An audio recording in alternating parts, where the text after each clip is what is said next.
begin. This will be food for thought for April of 2018. And Mary, let's go ahead and begin with your school. And then if you can introduce us to your school that's very close to you.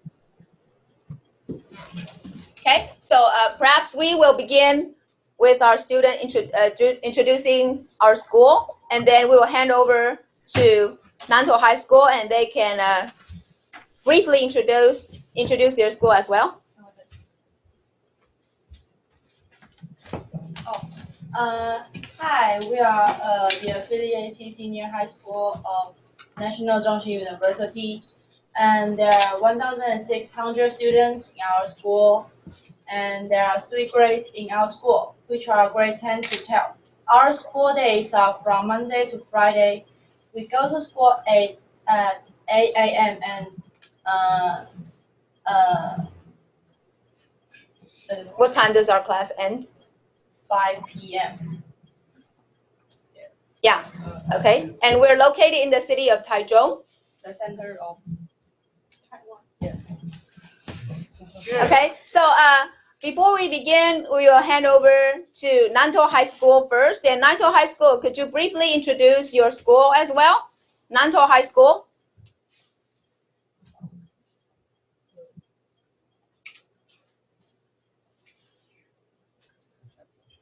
And you need to unmute yourself first, Nantou High School. Can you hear me? Okay. Yes. Okay, my name is Jim, and I've graduated. Last year, and I just came back to to help them and maybe provide some assistance. So we're at Nantou Senior High School, and we're located in the middle of Taiwan. I think that's not far from your school. Maybe a 20 minutes car drive, and we can maybe arrive your school. And it's a good place to live because they don't have many air pollution or heavy traffic. It's a nice place to live, and yeah, that's all. Thanks. Thank you. So what school are you? Yeah, sorry, I was going to ask, what school are you going to now? Which university? I'm now in university, yes. Ah. And yeah. Okay, so you're probably in the military service, I guess? No, I haven't served the military yet. Okay, all right. Thank you for your sharing. Thank you. Thanks. So, with Nantou High School, would you like to go first, or do you want us to go first? Yeah.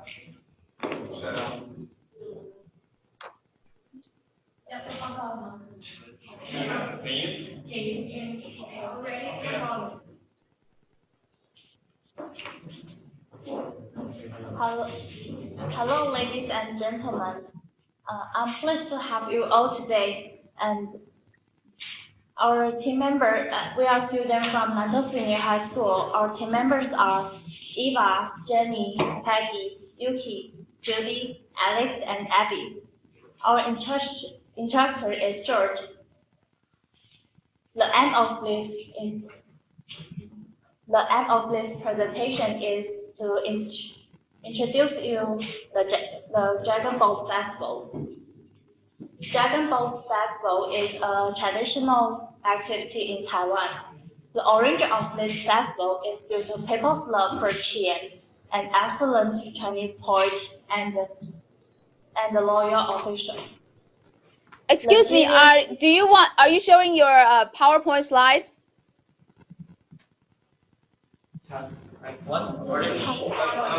Do you want to show your PowerPoint slides, because we are not seeing any slides right now?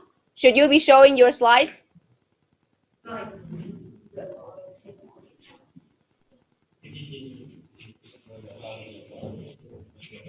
Nantou High School, do you want to show your slides right now, or do you want to do it later? Yeah. Could you wait for 1 minute? They're trying. Okay, or we can do it from our side as well. Do you want us to do? Okay, yeah. Can you see the PowerPoint? Yeah. Yes, but Okay. unfortunately, we won't be able to see you now. So we restart. No, we did not see. We do it once again.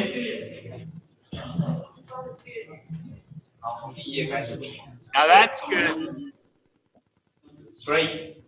Okay, so we redo it, right? All right, so we can see your PowerPoint slides now. Do you want to continue? Or we can also play it from our side as well. Continue, can we need to continue now?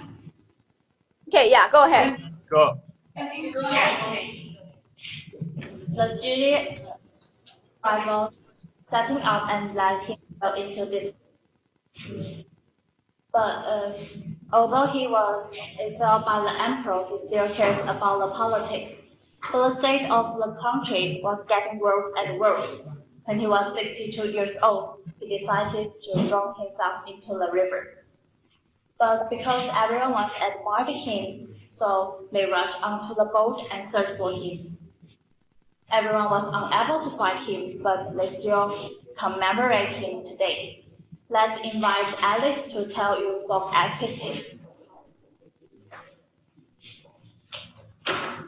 Hello everyone, I'm Alice, and I'm going to talk about the Dragon Ball Festival folk activities. We have singing, rice dumpling, standing and egg, and the Dragon Ball rabbit. Eating stinking rice dumpling. According to a legend, stinking rice dumplings were eaten on the Dragon Ball Festival in order to commemorate the death of Qu Yuan. Qu Yuan was an ancient minister and point who drowned himself when the king would not listen to his advice. Therefore, people wrapped stinking rice into dumplings and they were sent to a river to keep the fish from eating his body.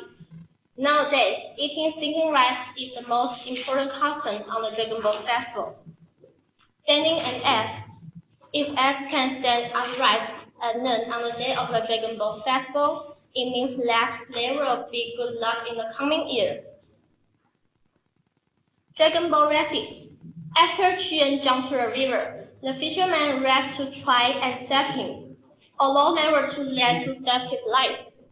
In order to protect Qu Yuan's body from being eaten by the fish, the fishermen draw the Dragon Ball and tap drums on the river, hoping to escaping the fish. Let's welcome Judy to introduce the food on the Dragon Ball Festival. The next thing is the food about Dragon Ball Festival. When it comes to Dragon Ball Festival, what comes to your mind and what kind of food do you think of? Now enter my film. Regular wine is a contest to control snakes and is considered an insecticide or anticide. Regular wine needs to be exposed under sunshine from May 1st to May 5th and is considered as a Chinese herbal medicine. Qu Yuan loved his country very much and he wanted to make it strong, but the king of Truth didn't trust him. He was so disappointed that he drowned himself into the river. Zongji is consist of rice and its another name is rice dumpling. Let's invite Yuki to tell you how to make a zongji.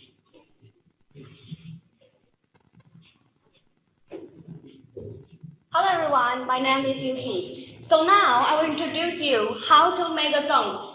There are 4 important steps you should follow. Prepare, salt, pack, and steam. And the major ingredients in the zong are gluten rice, pork belly, dried shrimp, peanuts, and dried mushroom. Or if you like to add some egg yolk or nuts, you can add it. Whatever you like, just add it. It can make your dumpling become delicious. First of all, prepare.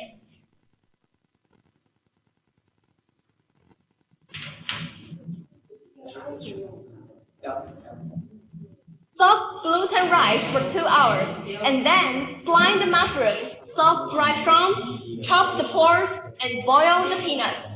After the peanuts were boiled, They will become very tender. And finally, don't forget to wash the leaves. And second, salt.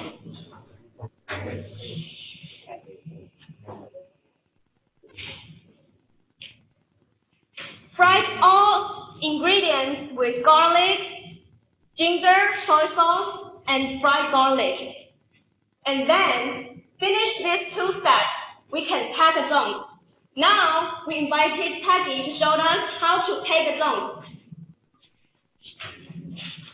First of all, overlap two leaves and shape them like a little triangle.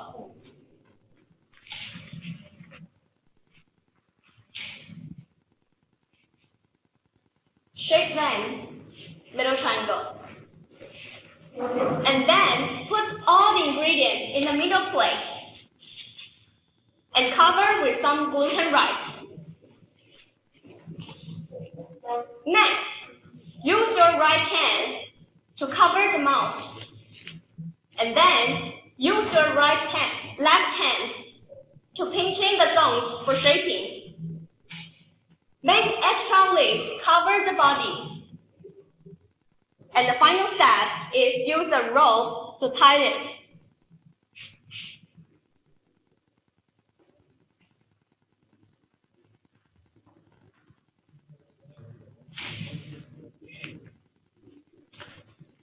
Now the dumpling is finished. The final step is steam. The only thing we should do is waiting. Steam the stones for 40 minutes and cool it a while. Then we can taste it. When we eat it, we can add some soy sauce or some seasonings. It can make your dumplings become delicious. And in Taiwan, Dragon Boat Festival is around the corner. So why not pack our unique dumplings for us at home?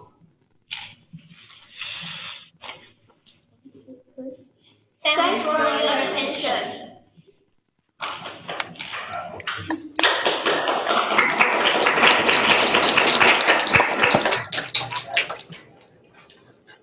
That was very good. Very good.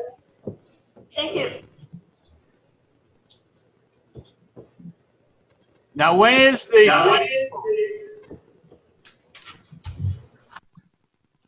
the festival?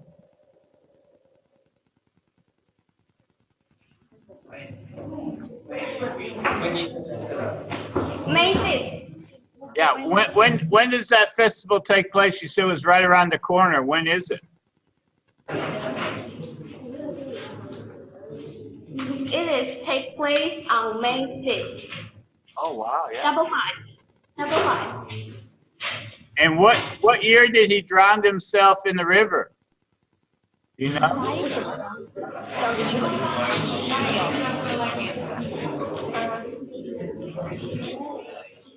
When?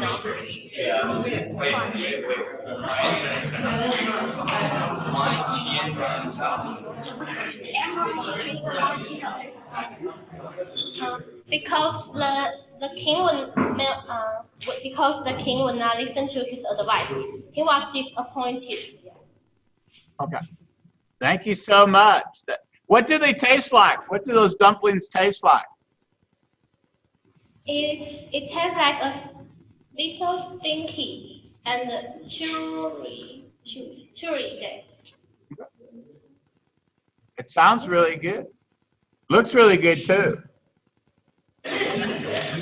We thank you so much for your presentation. That was a very good job. What did you learn from doing this?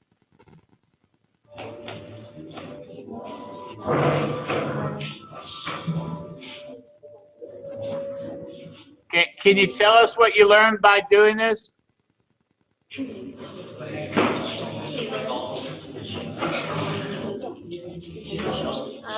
My grandmother teach me.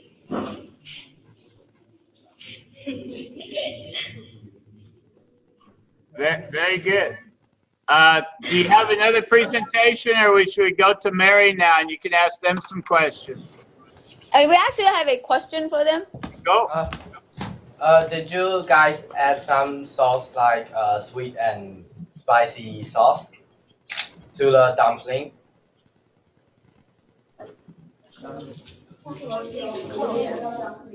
Spicy sauce. What is sauce?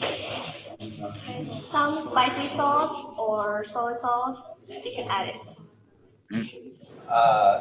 I mean, sweet and spicy. Oh, okay. Yeah, he was referring to if people in Nantou eat the rice dumpling with the kind of sweet and spicy sauce that you see in noodle stands.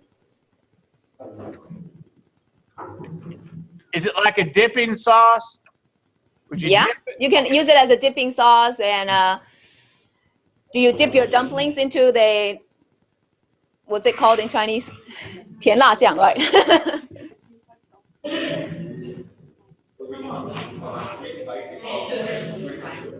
So do people in Nantou dip the 粽子 into 甜辣酱, the sweet and spicy sauce? Yes, they do. Okay, so interesting, because Michael, we were asking this question because sometimes people around Taiwan eat local cuisines in different ways, Yeah. so it could vary different. I've seen what's really similar. I've seen they have several of that type of food in the Middle East, but they'll put it into like grape leaves, or they'll put it into leaves, but then they'll eat the leaves and everything, but stuffed rice with things in it like that. So do you eat the leaf part, or no, you just take it off and just eat the rice part? Nantou, would you like to take the question? Do you eat the leaves?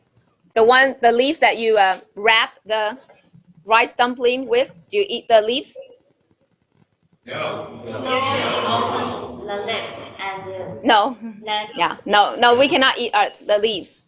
Yeah, well, I tell you, as that cuisine traveled west along the Silk Road, you get into parts of Persia, Armenia, and you go over to Lebanon, they will have similar food, but then they eat the leaves too. Yeah, that's very interesting. So they use the leaves that are edible in Lebanon. Yeah, they will have food like that. I could see where it originated from, because it originally came from China. As it traveled west, they would have rice and maybe meat, not necessarily pork, but they would put stuff in it, and then they would wrap it up, and then you would eat the entire thing. It's very similar to do that. So when we get Lebanon on here, they'll recognize that pretty easily. Oh, that is very interesting. So now we know Lebanon has a similar type of food, right? Yeah, but they eat the leaves, right? Very good. So we agree that was a very good presentation. Well done, Nantou High School. Thank you. Thank you.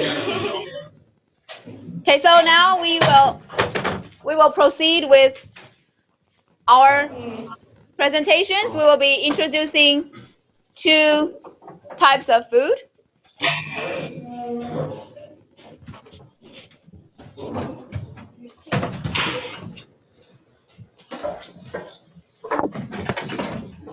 Do you see the slides? Not yeah, it just says okay, I do now. Okay, great. Now we have a skit about the sweeping day. Hey guys, what are you doing? We are cleaning up the grave site. What's that? Don't you know about the sweeping day? It's a traditional day in Taiwan. On this day, we try to clean up our ancestor graves. What else do we do on the sweeping day? We will put the yellow papers around tomb that leaves. Then put a stone on the paper. By the way, there are certain kinds of food that people eat on this day. Now we will tell you more. Many people believe that when people pass away, the souls will return to dust, and there is no worshiping to ancestors. However, in our tradition, worshiping to ancestors is a way we express love and gratitude to our ancestors. Twin Sweeping Day is on April 5th. On this day, we worship our ancestors with food offering. We go twin sweeping once a year, and there are many ways to cut and clean out over the grain. People clean out the wheat with a sickle, and use some small stones to hold down pieces of paper that the tomb had been visited. Otherwise, it may be regarded as a desert tomb and someone damaged it. There are two kinds of tune paper, which are yellow papers and white-colored papers. Blue, red, yellow, black, white. We usually use the yellow papers, which means the tomb has already been visited. On this day, people usually eat thin spring rolled, harvest cake, turtle shaped rice cake. Now we will show you how to make thin spring roll.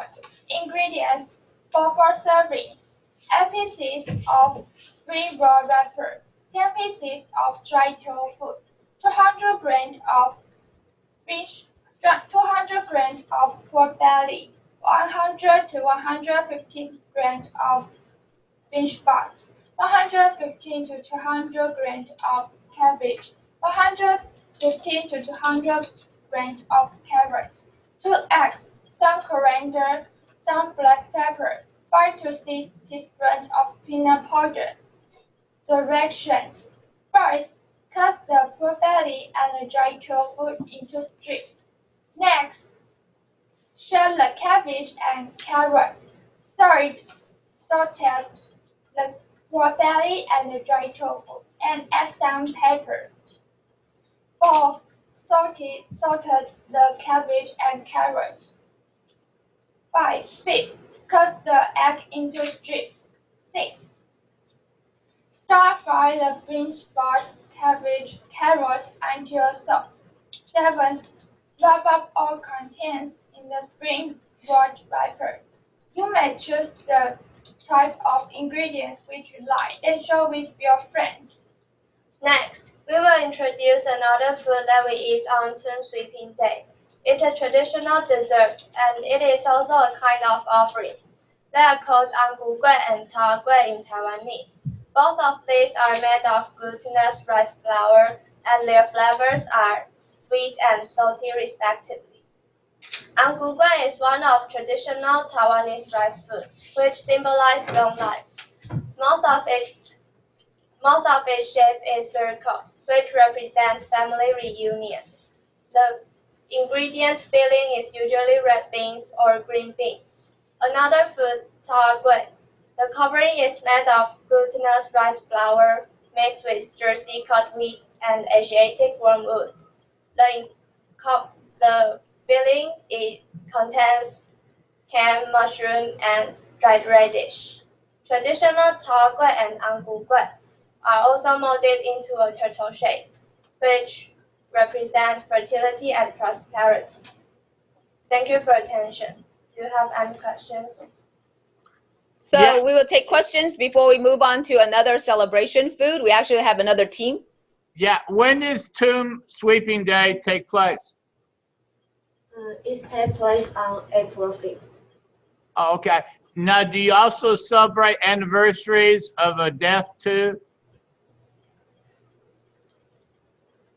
Do we You know- celebrate anniversary of a dead, like a person is dead Yeah, you know, for like, a year? right, yeah. Do we do that? And is the food any different is what I'm trying to say. Because I know in some cultures they have like memorials like on the anniversary of a death. Is that food any different than Tomb Sweeping Day, or is the celebration any different, or is it about the same?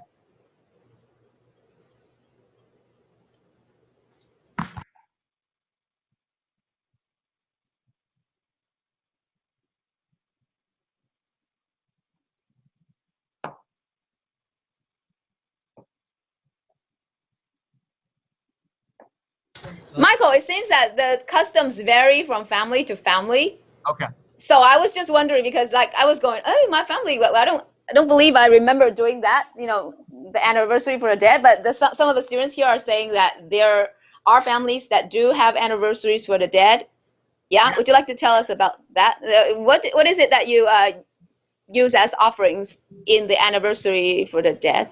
I not actually know, but I think You were saying they use vegetarian food?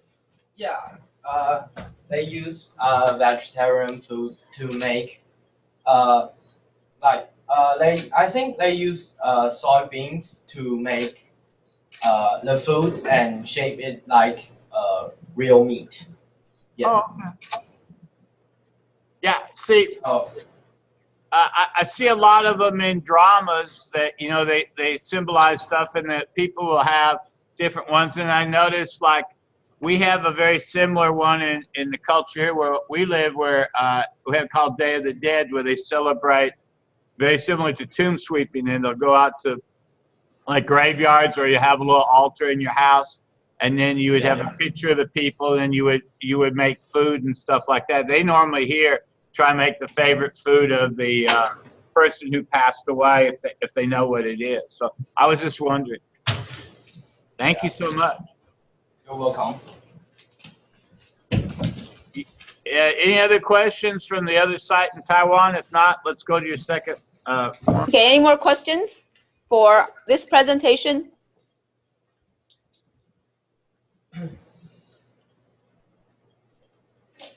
Go ahead, Mary. Okay, did someone want to ask a question? Yeah, Nantou High School. Go.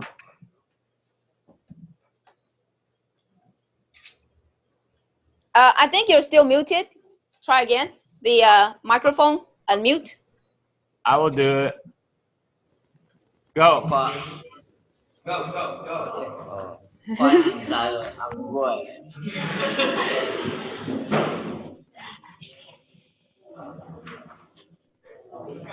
What's inside Ang Ku Kueh? Is that the question?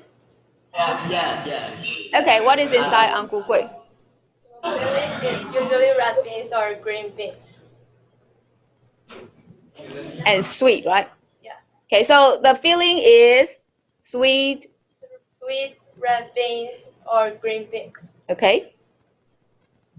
Okay. Thank you. Okay. Thank you.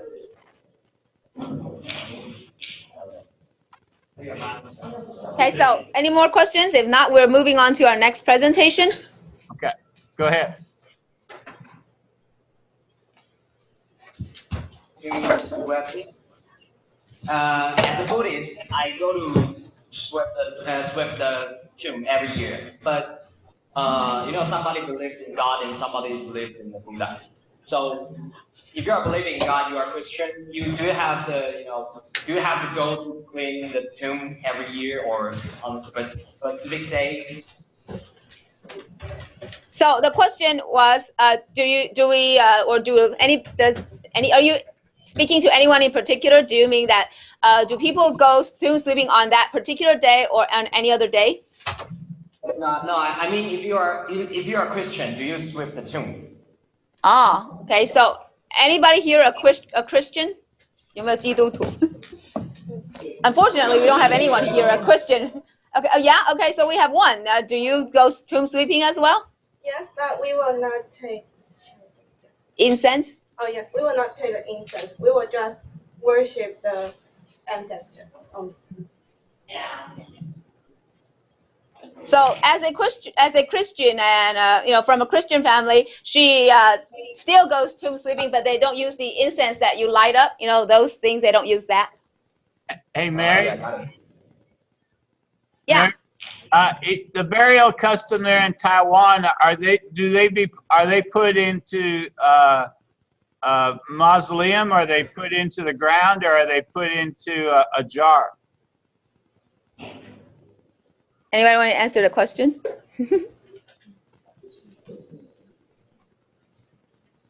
I believe the common way, if you're not cremated, then you're buried in the ground, in a coffin or casket, and then into the ground. But I think after 10 or 20 years, then the remains are taken out and then processed or handled and then put into a jar.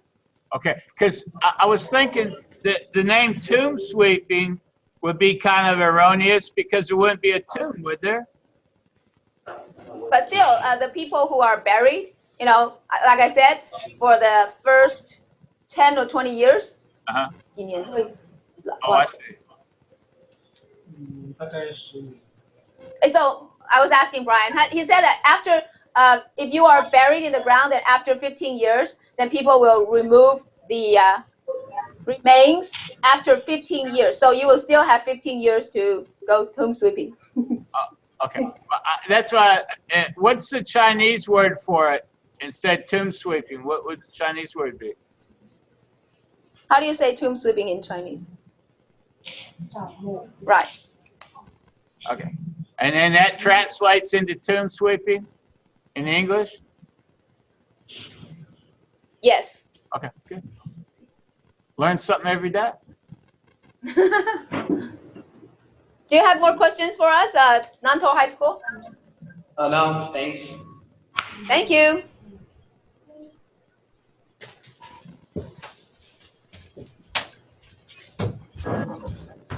Now, we are going to introduce a legendary story regarding the moon. Legend has it that there were once 10 suns in the sky, which made plains wither and water in rivers run dry. It was too hot for plains and people to live under the sun. A man called Ho Yi, who was good at archery, cared much about the people. He decided to save them. He climbed to the top of a mountain. Then he drew his bow, shot down 9 of the 10 suns one by one. He ordered the last sun to go up and down every day. Thus, the severe drought was gone. Ho Yi became the king, and he married a beautiful, kind wife called Chang'e. Ho Yi discovered medicine by accident, which could allow him to live forever. But he didn't want to leave Chang'e. He gave the medicine to her. However, after Ho Yi became the king, he became brutal. Chang'e didn't want this brutal king to live forever, so she swallowed the medicine. Immediately, she became so light as if she were a bird that she flew to the moon alone. When people heard this, they began to pray for Chang'e's peace. The above story is the origins of the moon festivals. Originally, barbecue wasn't a traditional custom of Mid-Autumn Festival. Then why did it become one of the most important activities in celebrating Mid-Autumn Festival? It is because in 1986, a company released a barbecue sauce advertisement and and kept promotion it on TV. The advertisement exaggerates that when a family is having barbecue, the entire street will be filled with aroma from the barbecue instantly. The promotions of meat and barbecue equipment by a lot of hyper supermarkets make barbecue this activity become the most important custom in celebrating Mid-Autumn Festival for Taiwanese people. As for barbecue food, meat is very common, and we also barbecue dry bean curd, tempura, seafood, corn, and so on. Mooncake is a kind of food that people usually eat on Mid-Autumn Festival, and is usually given as a gift to friends and family on this day. You may wonder why people often eat mooncake on Mid-Autumn Festival. Mooncakes are made into circular shape to symbolize the full moon. The circular shape has a meaning of reunion. So the full moon and the circular mooncake symbolize the wish of family reunion. The most famous mooncake is the York pastry, with ribbon paste and a whole salted egg as filling. The sweet and salty flavor makes many people crave for the taste. Another kind of mooncake is the Melvin pastry. It consists mostly of mashed Melvin and soy-stewed pork to increase its flavor. There is also the taro pastry, made from mashed taro, and its extraordinary flavor is also highly praised in Taiwan. Thank you for your attention. Do you have any questions? Yeah, what do those last ones taste like? It has strong taro pastry flavor and it is very sweet. And what would you eat that with? Wait. Yeah. what would that be a dinner food, a lunch food, or would you eat it with something else too? Is it a snack or what? It would be a very delicious snack, and it also goes well with the tea. Oh wow. Any questions from Nanto?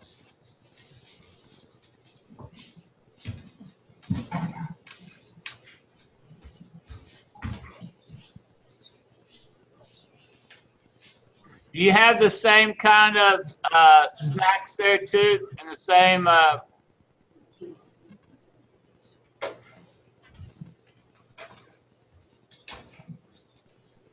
Did you ask us a question, Michael? Yeah, I was wondering if they had the same type of food there as well.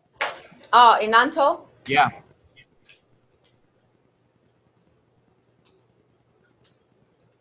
Yeah, go ahead, Nantou. Yeah, I have a question. Why do we have barbecue in Moon Festival? Did you say why? Yes.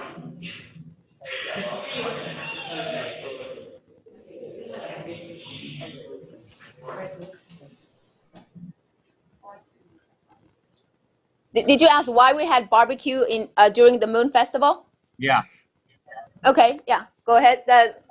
You were telling us about that. In 1986, a company released the barbecue sauce advertisement and kept promoting it on TV. The advertisement exaggerates that when a family is having barbecue, the entire street will be filled with aroma from the barbecue instantly. So it becomes a most popular activity in celebrating Mid-Autumn Festival. Okay. Hey, Mary, what do your barbecue grills look like? How large are they? They're actually quite small. Can you describe the barbecue grill that we use in Taiwan? Maybe 27 centimeters. That precise? Wow. It's actually quite small, and people stoop down, and some just squat. It's not like the ones in the U.S. It's large, and you stand up grilling your hamburgers. Yeah. People gather around, and they squat or stoop, sit down, and they have this small barbecue grill that is close to the ground. Okay, and I noticed they had that fish, the fish sticks on a stick. What type of fish is that? And do they barbecue that, or is that deep fried? How do we barbecue the fish? And what kind of fish do you know what kind of fish we use? We will use the salt. Use the salt to wet the fish. Salt? Okay, so you put salt, you rub salt on the fish, and then do you know what kind of fish?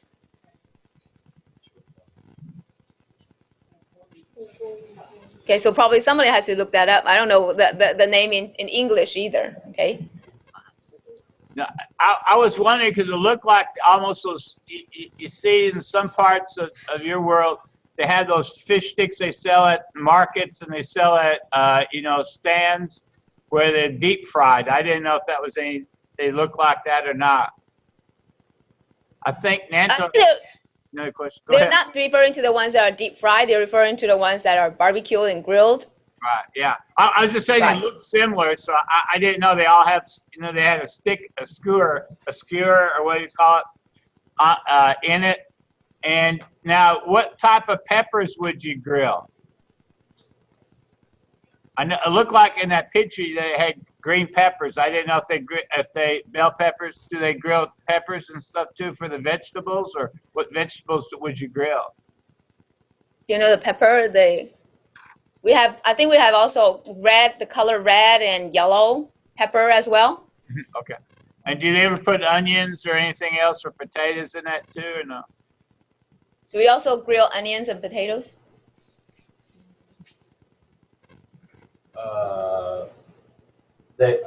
The people who wants to eat onion or the vegetable they like, they will grill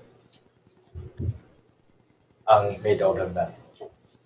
Yeah. And usually onions and green onions are mostly used as spices or to bring out the flavor of meat or the seafood to decrease the sometimes the smell of the seafood. Right.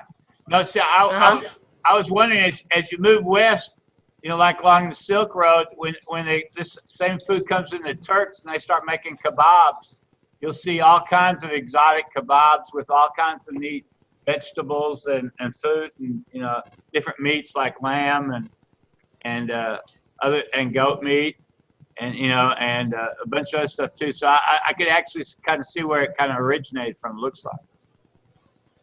Yeah, and one thing I want to add about you're asking the deep fried part is that during the barbecue you don't have a pan or a bowl of oil to deep fry things. So mostly no, the food is not deep fried. It's just grilled and barbecued. Yeah, I would assume that it may take a long time if it's that small of a grill to. And what do they use charcoal for it, or do they use wood? Charcoal.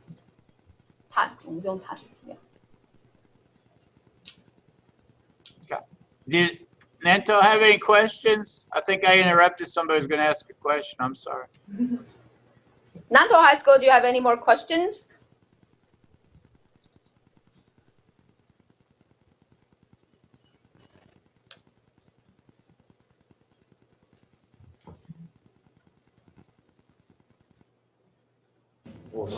Yeah. No. Okay, so I was just gonna say that Nanto High School has come a long way in participating through this video conference, because from last year they expressed interest in participating in this program, and so we went to their school to promote the activity, promote the course in developing it with the teachers and the students, the freshmen, and so they have been promoting this kind of teaching and also learning in school, and also they have come to observe. Both the teachers and students came to our school to observe on-site the video conferencing and connection and everything. And also now, last time they did a presentation and it was very well done. And then this time they're connecting from their school. So I think they're doing a very good job. Oh yeah, it's amazing. The clarity too, it's very, very clear, and you can hear people very, very well. So that's a testament to, we couldn't get some of the other schools on today, but you guys came on and it was very good. And looks like we're just right next door. We're halfway a world apart and talking about some really delicious food. Mary, you should be very proud. You've done a very good job. So if anybody has questions for Michael as well, would that be okay? If they have questions to Mr. Cunningham, is a very, very respected teacher in Texas, USA, and he is known all over the world right now to so many countries, probably more than 100 countries around the world. And he's been carrying this project and developing it for, how long is it? 20 years, Michael? Or I don't know. Yeah, such a long time. Yeah, I think since 2000, about 2001, we've been doing this food for thought. Now, wow. The problem is the hours of the day. So sometimes you don't see some of my kids, so that doesn't work out real well. And sometimes it's difficult because of some Wi-Fi issues. And right now, it's a little difficult in the Middle East because Iran wanted to join us too, and we're having some difficulties in Syria with, I won't mention, but so I mean, we have some world issues at this point where it's kind of hard to meet, but normally we've met through all kinds of situations. So this is a real testament. I guess we've been working with Mary since 2009. So that is correct. It's been a really long time, and next month we're going to do some mock trials, and we're also doing a conspiracy deal on May the 1st, which is going to be real nice. You can tune in if you want to or not. But we're going to be addressing some issues from all the way. Argentina's doing the presentation, Turkey's doing some presentations, and then we're gearing up for the end of the year. This end of this calendar year, or towards the end of the year, will mark the 100th anniversary of the end of World War I. And we have some stuff on World War I, and we're going to have the people from Australia and New Zealand talk to the people of Turkey, and they had that big battle at Gallipoli. So we're going to talk about that. So that'll be kind of interesting. So we're going to get, just like one time we had a really fun one. We had people from Russia and Ukraine when they're in the middle of their war, and talk to each other. So that's kind of interesting. Yeah, we look forward to the mock trials. The May 1st, I don't think we can be on for that because that's the time that is right before our midterm. When do you get out of school this year? You mean for summer vacation? Yes. At the end of June. Oh, okay. And when do you start up?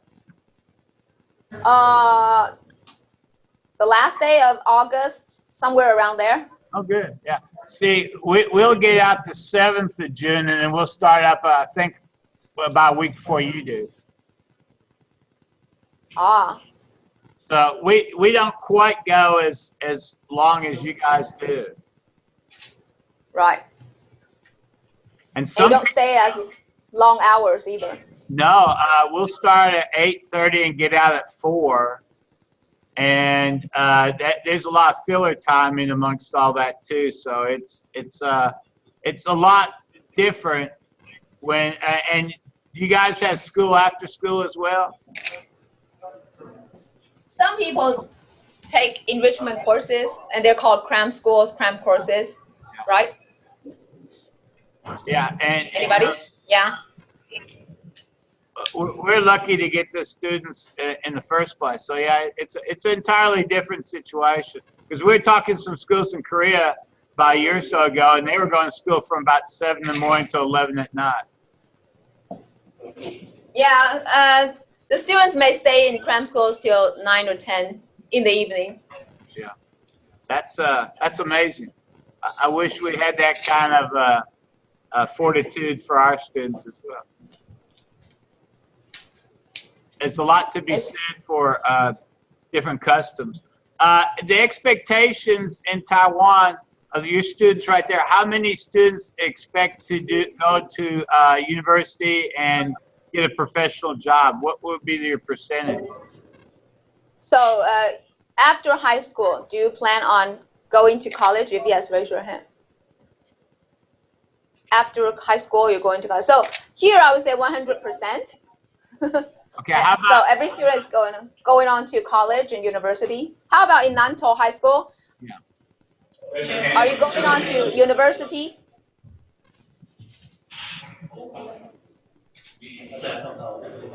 So what is the percentage? It looks like it'd be close to the same. How much does it cost for an average student to go to university there in Taiwan? Do you know? What is the tuition? It varies between private schools and public schools. So, anybody with a rough estimate of the tuition for college? Well, let me ask you this. The school that you're affiliated with, how much is their tuition?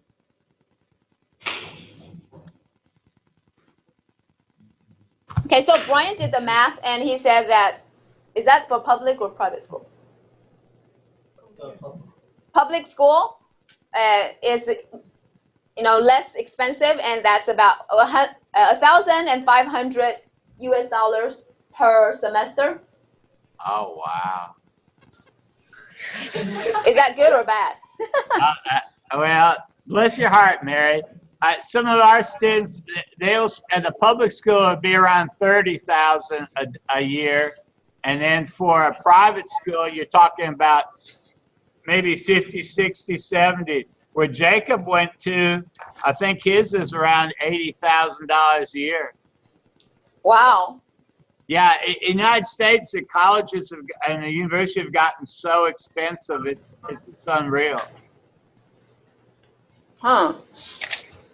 Probably won't be able to afford going to school in the U.S. Yeah, well, no, there's a lot of, we have a lot of Taiwanese students at University of Texas here. We have a very Yeah, large, I mean, the rich ones, I know. but they get a lot of scholarships and stuff too. So Right.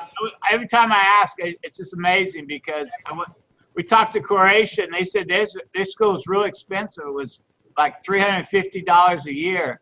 And I said, is that America? Oh, he said, oh yeah, $350 a year. That's more than our books cost more than that, maybe in one class. Wow.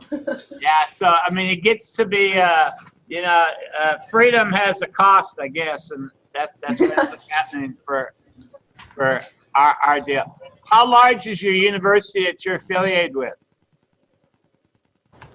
Do you mean the campus size, or do you mean the number of students, or what? Both. Both? So we have a future teacher here that will be doing internship. Do you know how large Zhongxin University is? 5,000 students here. You mean in Zhongxin University? Did you hear that? No. 10,000 students. In Zhongxin University? Okay, so she's saying 10,000 students in Zhongxin University? More than 10,000 students. Oh, And do you know the size of the campus? Zhongxin University has some branch school. Right. It's very big. I don't know how big. Right, okay. And do they offer classes for the high school students to take too? So can you graduate with college credit already when you're still in high school? I think they do, but I don't think many high school students take advantage of that. First of all, they don't have that many to choose from, Okay. and so not many high school students are able to take advantage of those courses. But I do believe that they have certain classes that you can take, and the credits will be recognized once you get into college. Because I thought Roy had he took quite a few courses before he graduated, if I remember correctly. But he was taking some here in the United States. So I didn't know. I think he didn't take it for credits. He only observed the open courses. Okay, I didn't know. Right. That's very good. I was always interested. What's the advantage of affiliating with the university then? Actually, we didn't experience much advantage. Oh, okay. Well, okay, it's such a great. That's the truth. Okay, well, I thought maybe because our university that we normally been doing stuff in the Ukraine sends in, they're affiliated with Kiev University. I've noticed a lot of high schools starting to affiliate with universities. I didn't know if there was an advantage or not. We would like to utilize this relationship more. I think that it was put on the table. And so the university is also offering more assistance for us in the hope that we can also, employ more of their, already existing facilities into more use. And also they can provide help with the professors if the students here need to do, research and things like that, and also courses. So in a way, I wouldn't say, totally we didn't have the advantage, but not as much as we had initially expected, but we're working on that. So we need to take initiation in reaching out. My next question would be this, Mary. Do they do anything in technology? To do what?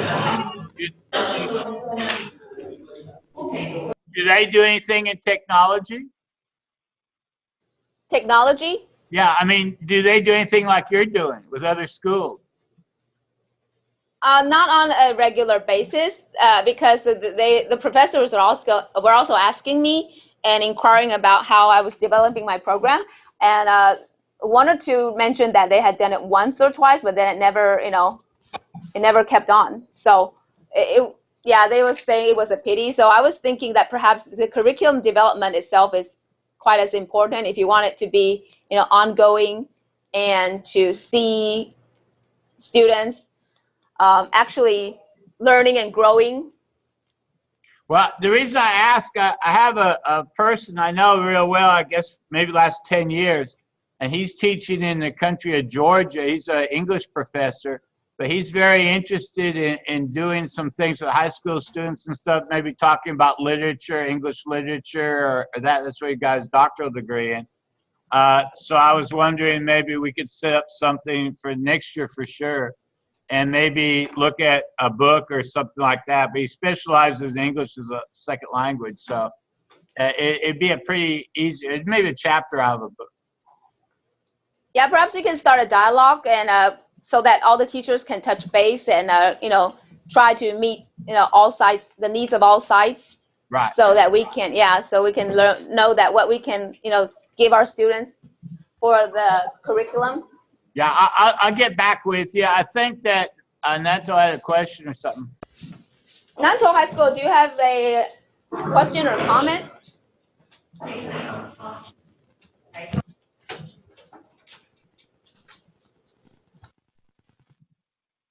Hi, can you hear me?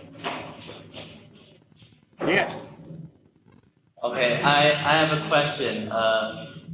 What's the percentage of American high school students after graduating from high school? Do they go, what's the percentage? Okay. They go to college or they just go to work? Yeah, that would really depend on what school you're at. At the school we're at, we'll graduate. I mean, freshmen coming in, we'll have maybe 1,100 freshmen. Graduating, we'll have, of high school, we'll probably have around 500 of those people. A lot of people move away and different things. Of the 500 people that graduate, we probably have somewhere in the neighborhood of 70 or 80% go to a college. And then I don't know what the percentage of those who graduate would be.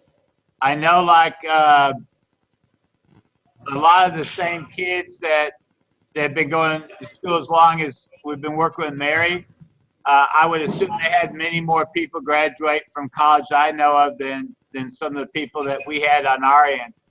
You could go to some schools in the United States, it's 100%. 20 miles from where we're at, maybe 100% of our kids their kids go to college, and 100% of them graduate.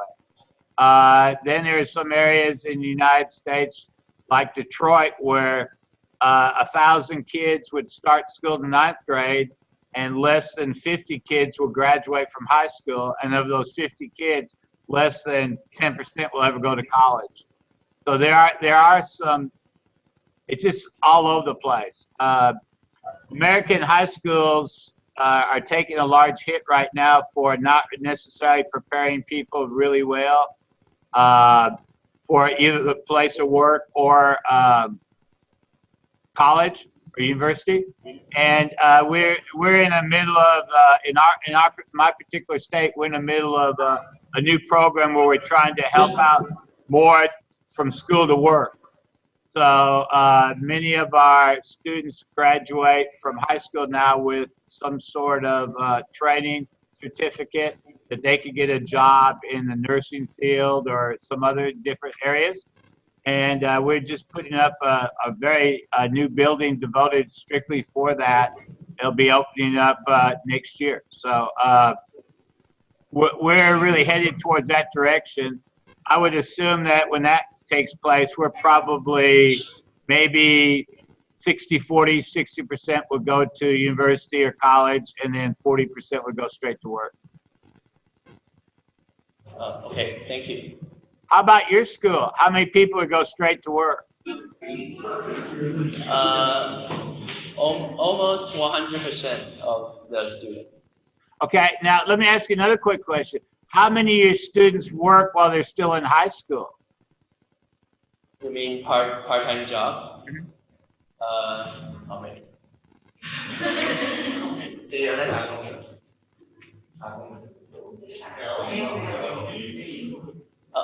few of them. Yeah, Because we may have over half of our students. We have many students at work and they have to support their families as well. And we have a large amount, believe it or not, we have a program in which students that already had their babies. We have a lot of high school students have children already, and they have daycare in our school and different things like that. So there are a lot of different programs to help out people, but we have a lot of people who literally are helping support their parents. okay, interesting.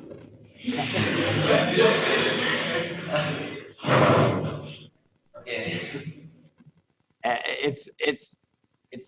It's very different. Okay.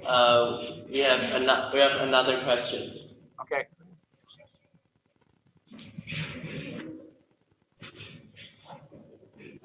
I would like to know, do you also have college entrance examination in your country? Oh yeah. We have several different exams. Of course, we have the traditional ACT and SAT exams. If you're familiarized with that, I think they started in the 1930s here in the United States. American college testing was started in Iowa, and then ACT and SAT was taken over by ETS. ETS also runs our state test. To graduate from the high school in Texas, you have to pass 5 state exams, or 3 of the 5, I guess. And they would take 2 English exams, a biology exam, a history exam, and an algebra exam. We used to have 15 exams they had to pass. Now we're piloting some more exams, so they kind of examined out. If you score high enough on those state exams, you do not have to pass an entrance exam to go to a state school here in Texas. Now, that's if you score high enough on those.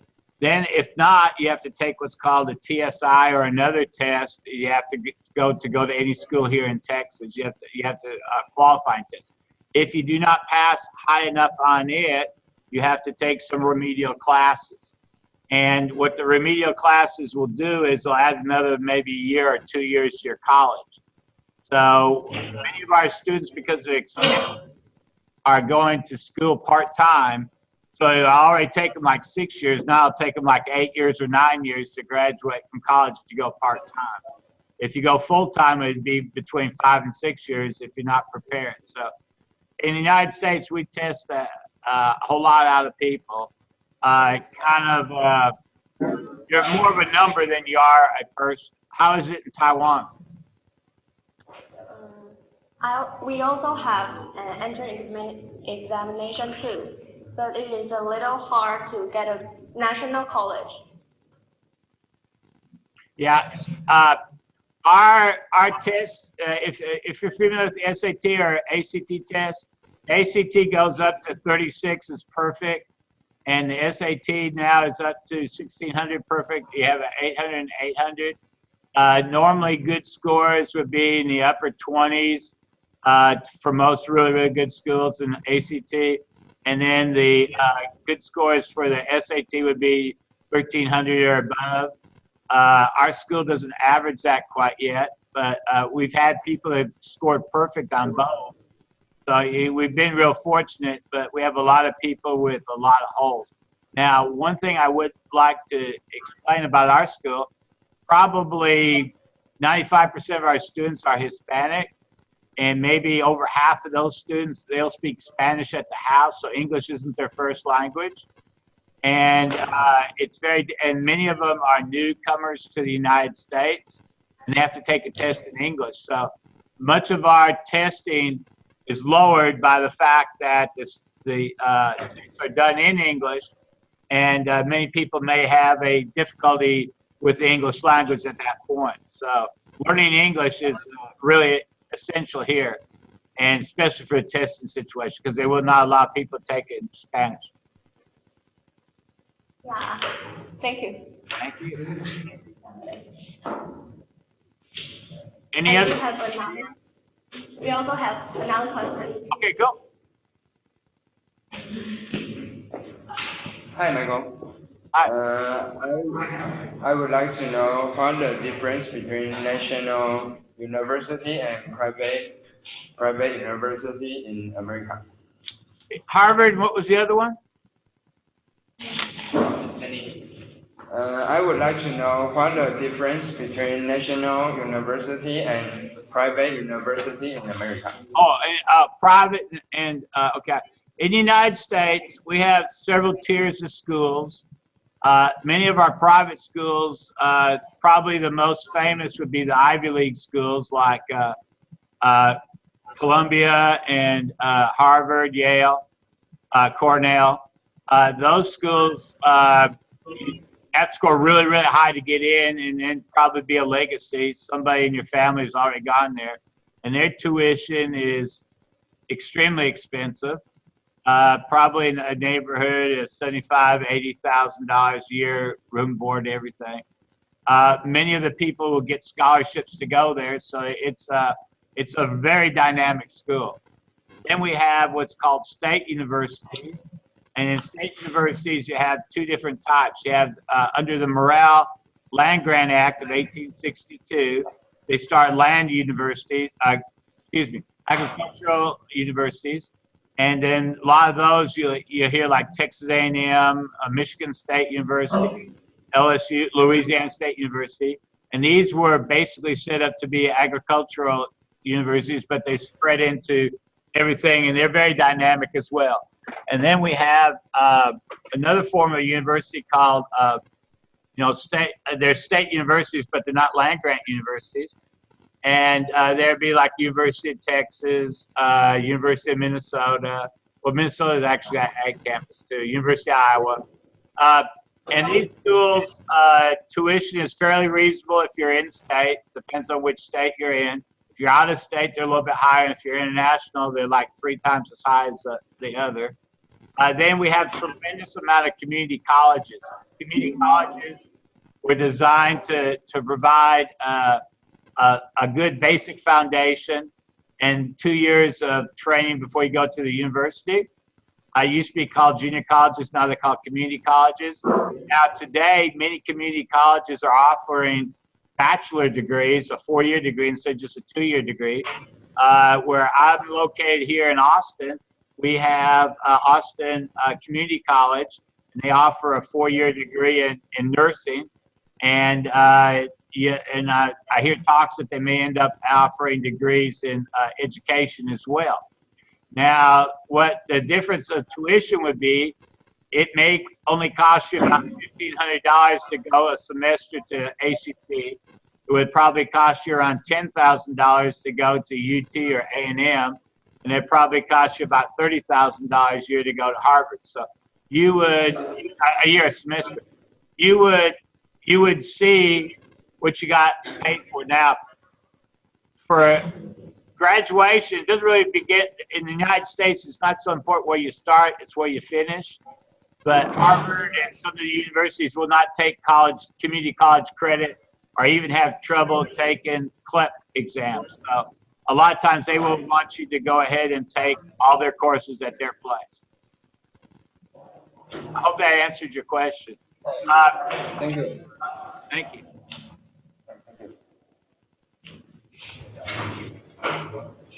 So I think we're done today, right, Okay. Michael? Thank you so much for answering all the questions.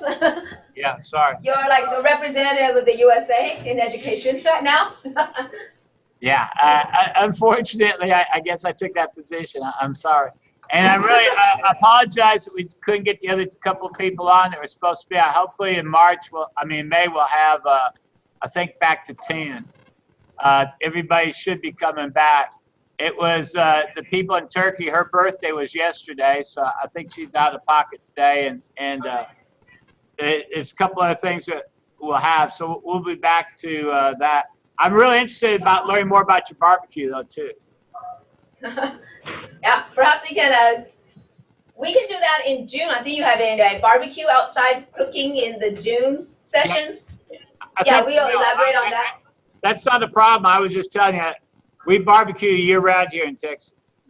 Yes, I realize that. Texas and Canada as well. Yeah, Canada, they cook out even in the snow.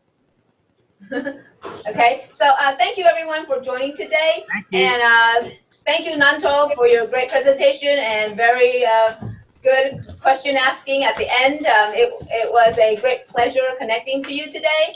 And we hope to have you again in May and June. Yeah, I'll send out the things by the end of the week. Okay. Bye. Bye-bye. Thank you. Bye-bye. Bye.